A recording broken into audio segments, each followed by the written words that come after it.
I no longer have rapport with neighbors. Where there were once friendly relationships, I have tried to know ones of self-interest, but my kindness was repaid inside scorn.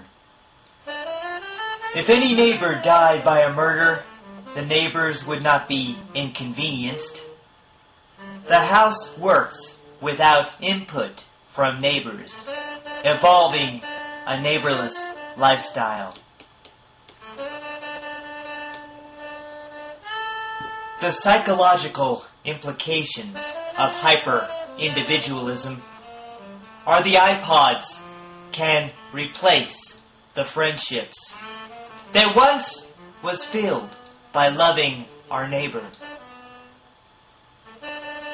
We disregard Abraham and Sarah, or the virtue of hospitality amplified in Jesus' ministry, befriending a Samaritan woman. We disrespect the Good Samaritan.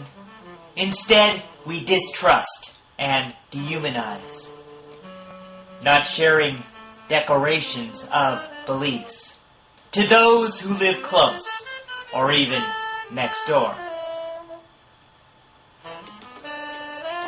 Unless crazy stalkers, we ignore them. Unless they kill our pet, we ignore them. Unless they are drummers or have loud kids, the talk is to express unhappiness. Most do not care if they shiver in fear when bad news or demise is delivered. These days, we offer no reassurance. These days, we only care about ourselves. Little lives are not to be disrupted by the real dividing lines never crossed.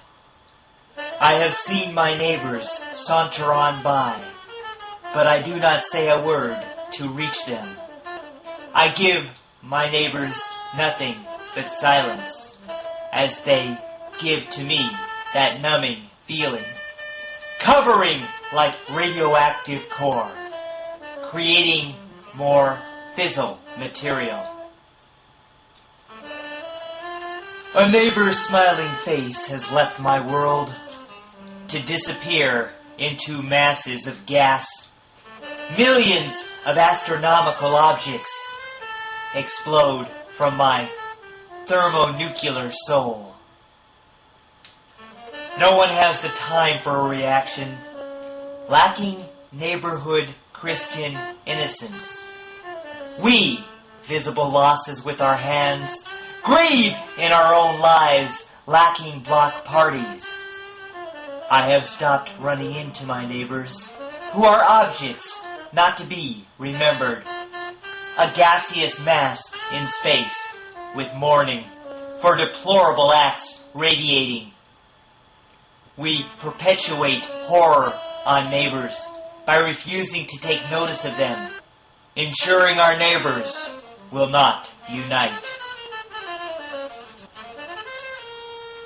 I have not taken the time to know one, yet most neighbors do not wish to be known. As in smoke and debris, our neighbors drown in the immersion of distrust and fear. I do not know their favorite baseball teams, or why one neighbor has a grease-stained tie. We are lost inside pride and dignity, becoming disconnected characters. We have something in common besides fear. Even through the different ethnicities. Yet, even on holidays, we are crude, bringing out the unpleasant in people. We are actors in horrid episodes, with character traits never dissected, pushing dramatic buttons without words, then aggravating without a question.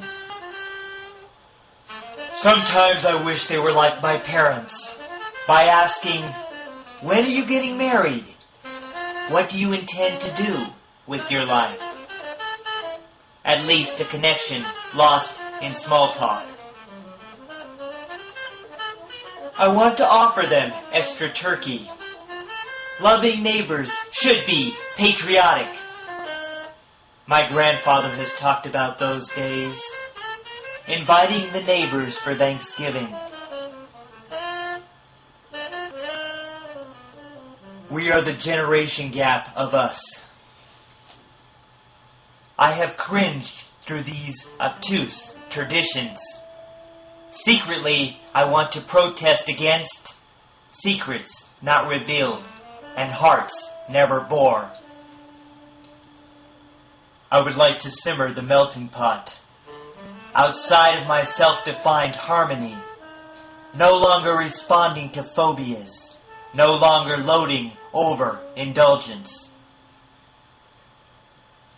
We now disrespect biblical teachings, as fragility leads to apathy, and rising revulsions lead to blindness, insulting them as fat, lazy, stupid. I have found the stupidity in me, becoming addicts to all addictive, dependent on potentially harmful characteristics and mannerisms. I, not without physical sensation, can remove fright and put on a new face. I have taken the easy way too long. I have ability to redefine.